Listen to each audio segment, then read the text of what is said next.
you will hear Kevin Brown asking for information about renting an apartment through an agency. First, you have some time to look at questions 1 to 5.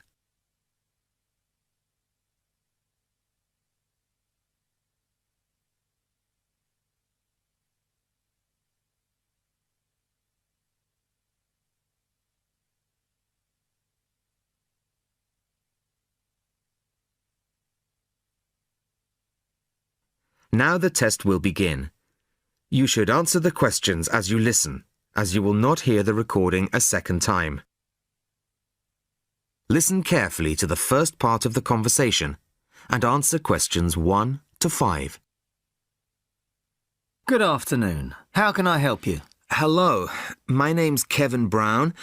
I saw your advertisement in today's local paper, apartments to let in all areas of the city. Yes, Mr. Brown. We currently have several properties available.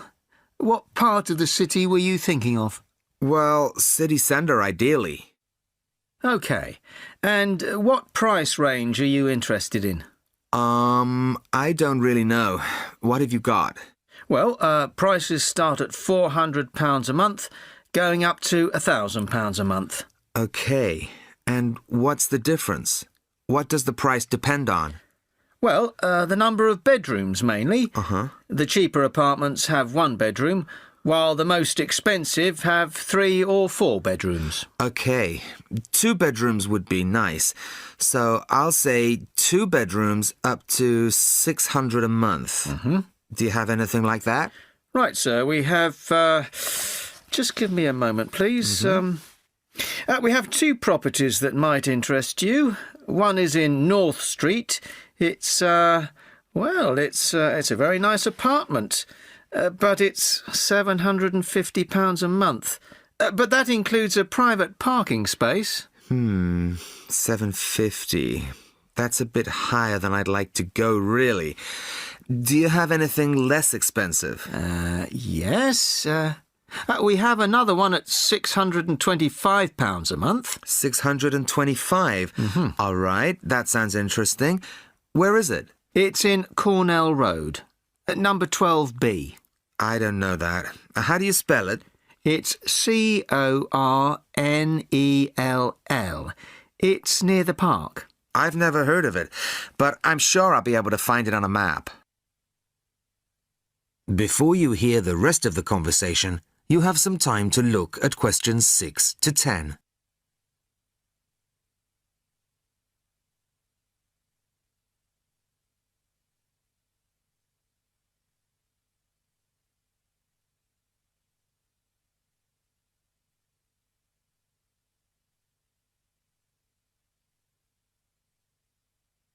Now listen and answer questions 6 to 10.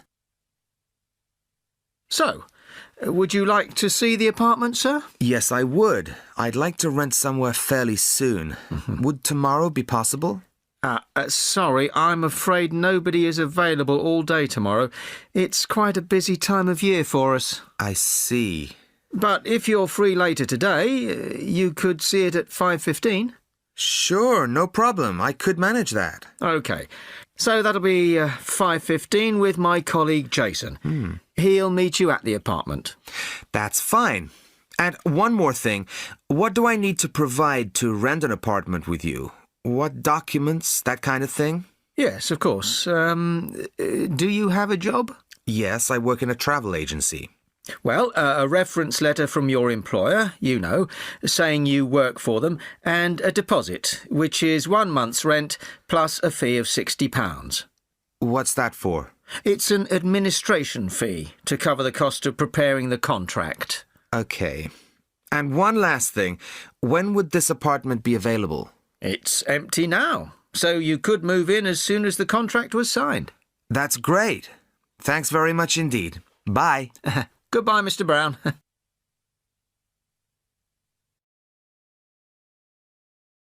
That is the end of part 1. You now have half a minute to check your answers.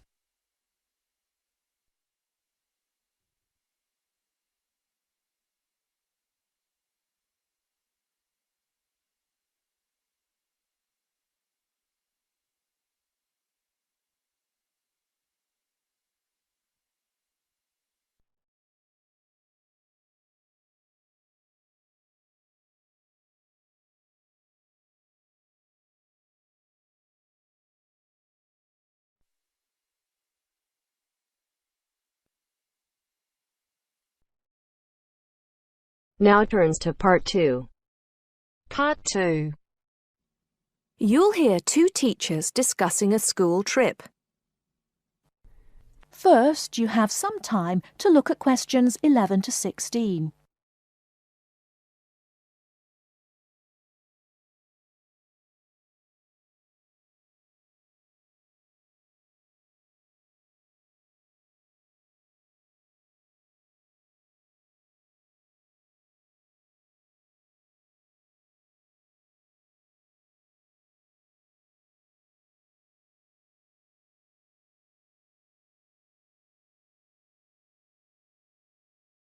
Now, listen carefully and answer questions 11 to 16. Oh, there you are, Paul. Do you have a few minutes? Can we think about this year's school trip? Hi, Jean. Yes, of course. Have you got any ideas? I've been looking through some information, and I've brought a few leaflets with me. Here you are. Okay, thanks. Just remind me when the trip is. Next Friday. We'll be leaving at 9 and be back here at around 4, so we've probably got time to visit a couple of places. Let's see. What leaflet have you got there? Central Gardens. Looks like a nice place.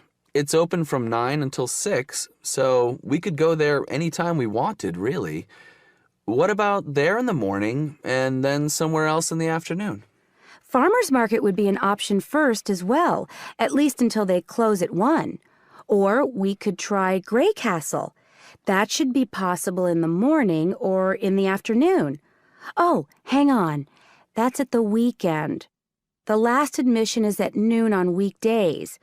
Greenhall says the same thing. Queen's Park opens at 8, so we could go there first. Or, according to these times, we could go there on the way back to school, because they don't close the gates until sunset during the week. Okay, that gives us a few options. We went to Queen's Park a couple of years ago, didn't we? I seem to remember that the pupils really enjoyed it. It'd be nice to go somewhere new as well. I've seen groups from other schools going around Grey Castle. So have I. But then again, maybe we should play it safe and go to Green Hall. At least we've got experience of taking classes round there. Farmers Market is popular with other schools, though, so it must be interesting. It'd be good to go somewhere where someone can show the pupils around, explain things to them. I've been on a tour around the castle, and they do a really good job. I think they have guides at the hall, too, don't they? It says here that they used to, but don't anymore. You can get shown round Central Gardens, though. I think we'd have to do any explaining if we took the pupils to the market or the park. That wouldn't be a problem, though. No, and at least those two would be free, wouldn't they? I think all the others charge, and we'd have to get the parents to pay some money. I'm sure they wouldn't mind paying if it was a small amount. Let me check the leaflets. There's a special price for large groups at Grey Castle. Oh, but you can get into Central Gardens for nothing. Right. Oh, I've just thought of something. We wouldn't need to book anything if we were going to Queen's Park, but what about the other places? Central Gardens say you need to let them know if there are more than 10 people in your group, which would include us. The same at Grey Castle. Farmers Market says you can just turn up, and so does Green Hall. Right. Well, I suggest we take the pupils to Grey Castle for a tour in the morning. How does that sound? Yes, sounds good. We should contact them to book it as soon as possible. In the afternoon, we can do something a bit more relaxed at the park, and we'll have to think about going to Green Hall another year. Shame Farmers Market isn't open, but we can't change the day. So that's a decision then. Now, let's think about what we're going to get the pupils to do. It's a school trip, after all, and we should give them some work to do. Before you hear the rest of the talk, you have some time to look at questions 17 to 20.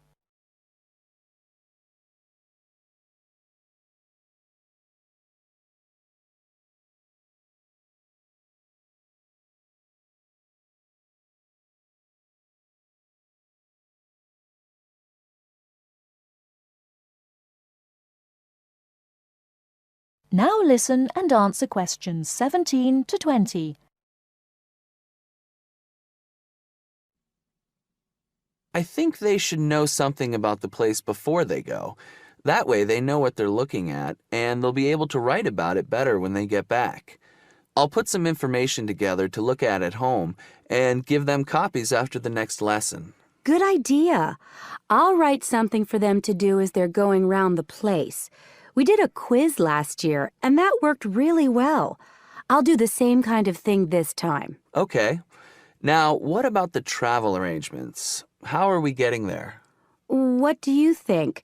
I remember one year Mrs. Jackson took her group by bus, and that was a complete nightmare. It's quite a long way, isn't it? We could hire a coach for the day, which is what we usually do, or there's the train. It's rush hour, though, isn't it? So it'll be really crowded. And it'll be more convenient for the rest of the day if we've got our own transport. Yes, we'll do that then. Anything else? Oh, we need to let the parents know what's happening. We could ask the office to call everyone. It would take too long with so many. I know when we send a letter home, there are always a few pupils who lose it, but not all the parents have email yet, so I don't think we have any choice, really. I'll write something and take it to the school office this afternoon. Right. I'll go and tell the pupils the good news.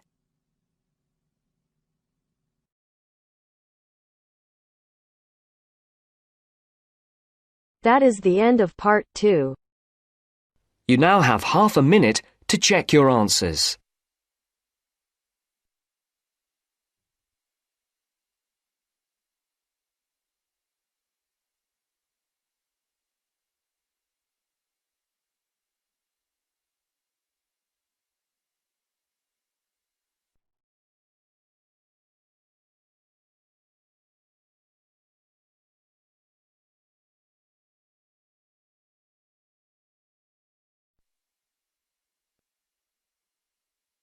Now turns to part 3. Part 3. You are going to hear a conversation on rivers. First, you have some time to look at questions 21 to 25.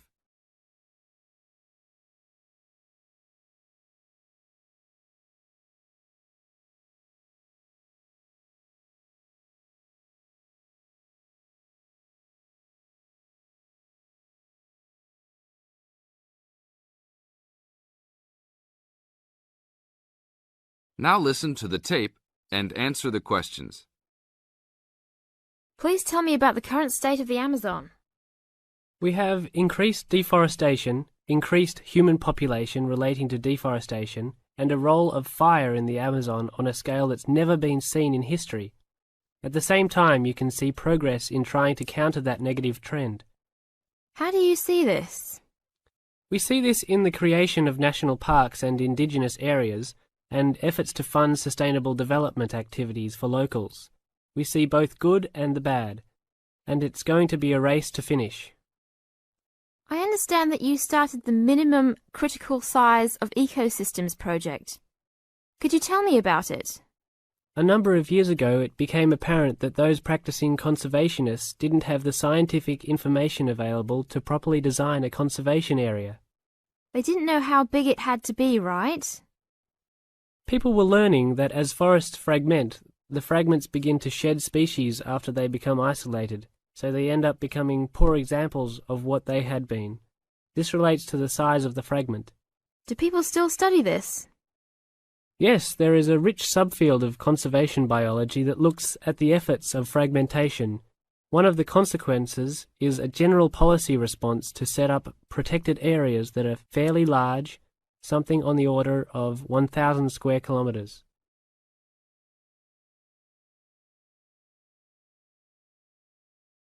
Now look at questions 26 to 30.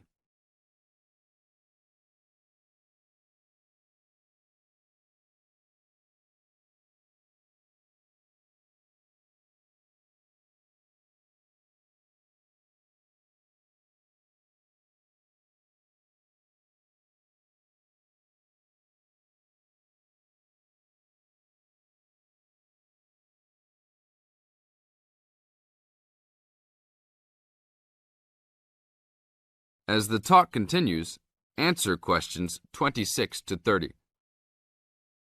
Can you talk a little bit more about the forest fragmentation? As habitats are destroyed, they are accompanied by habitat fragmentation.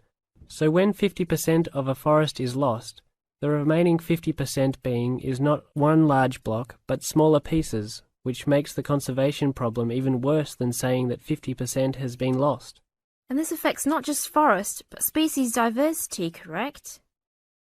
In terms of species loss, we can't give you precise numbers about how many species are lost because of these fragmented landscapes, but we're beginning to get close to where we can make that estimation. And so one of the policy responses to all of this, beyond just trying to create large protected areas, is to try and reconnect the fragments. You've been active in many projects studying the Amazon region over the years. Can you tell us about that process of understanding the Amazon? When people first started looking at conservation priorities, there was not much information about the geography of plant and animal species. One of the first clues was an analysis done in 1969. This looked at bird species and found geographic clusters of species which occurred nowhere else. And those are priority areas for conservation. Was this when people began prioritizing refuges? Yes, it was the first time that someone looked basin-wide at priorities, giving priority to so-called refugian areas.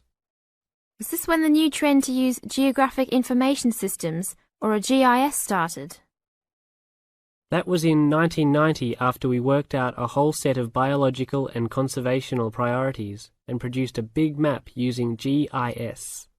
What are some of the things that GIS does? Well, there are several advantages of using a geographic information system. First, you can continually update the system so that it's now a constantly changing picture. You can actually watch changes. Then you can include large amounts of data, including information about the vectors of development. Roads, railroads, pipelines, hydroelectric projects, etc. And finally, because it is accessible on the internet, it makes this information available to anyone who's interested. That is the end of part 3. You now have half a minute to check your answers.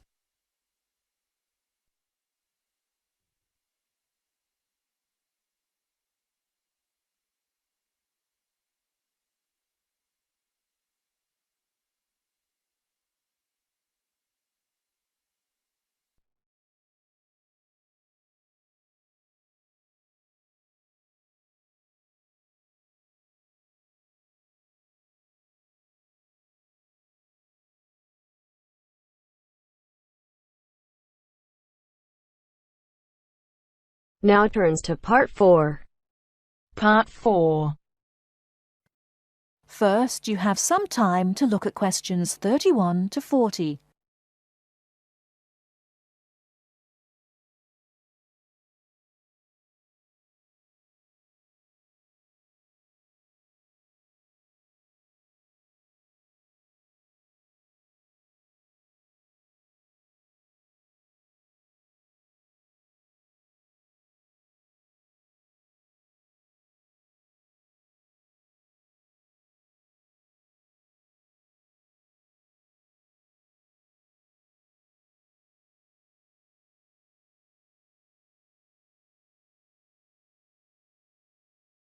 Now listen carefully and answer questions 31 to 40. Today I'm going to talk about the city of Barcelona and its architecture. First, the city. Barcelona is a city of some 1.5 million people. It is a port situated on the northeast coast of Spain in the province of Catalonia. The people speak Catalan as their native language, but most are also fluent in Castilian Spanish and some speak English too. The city centre is surrounded by a ring road which encloses a grid with 2 major roads running diagonally across it. These are the Avenidas Diagonal and Meridiana. Probably the most famous street in Barcelona is La Rambla, which connects the Plaça de Catalunya in the town centre to the statue of Columbus on the water's edge. All along the centre of this wide boulevard are stalls selling flowers and artistic works. Barcelona was founded by the Carthaginians from modern-day Tunisia in North Africa. It grew under the influence of the Roman Empire, later becoming the capital of Spain. Under strong government, it expanded its trade, exporting cloth to other Mediterranean ports and establishing itself as a financial centre. It went into decline after 1400, and in 1640 it was the centre of the Catalan Revolution against King Philip IV of Spain. Now it is considered by many to be the cultural centre of Spain, and the Olympic Games were held there in 1992. Now to the architecture. Throughout the city there are many fine buildings, churches, cathedrals, markets and squares, which date back to the 13th century. One very fine square, which can be entered from La Rambla, is the Plaza Real, or Royal Square. This was built by Molina in the 19th century. 7 narrow passages lead into a large central area, which is surrounded by 2-storey buildings.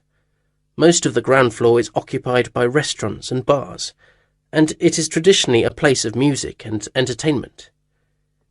It is impossible to talk about the architecture of Barcelona without mentioning Gaudí, who dominated the scene from the 1880s until his death in 1926. His style was unique, a decorative form of Art Nouveau, the style of the 1920s and 30s in Europe. It was based on organic natural forms, which often seem to defy the qualities of the materials they are made from. I will mention just 3 of his best-known works today. The first is Güell Palace. This was built for the Count of Güell, one of Gaudí's main supporters. The building features 2 arched gates, which lead into the stable area. Inside are 2 circular staircases, one for people and the other for horses. The ground floor is built of brick, but there is also much natural stone used in the construction. The roof is quite fantastic, with brightly coloured sculptures built around the chimneys and ventilation shafts. Another project commissioned by Güell is the park named after him. This was meant to be a garden city with 50 houses, but in fact only 2 were ever finished. The influence of nature is strong in the cave-like spaces and animal figures, and again, much use has been made of brilliantly coloured surfaces. But the greatest of Gaudí's works is still under construction, and it is not expected to be finished until 2041. He began work on this cathedral, known as La Sagrada Familia, Church of the Holy Family, in 1882, which means that it will have taken 159 years to complete. The finished building will have 18 towers, the highest being 170 metres high. The building will be 95 metres long by 60 metres wide, and it will hold 13,000 people, a truly impressive monument to Gaudí's great genius. And that's all we have time for today. Next week, we'll look at some of Gaudí's smaller projects and also his furniture designs. Please make sure that you complete your assignment on Le Corbusier by this coming Friday. That is the end of part 4. You now have half a minute to check your answers.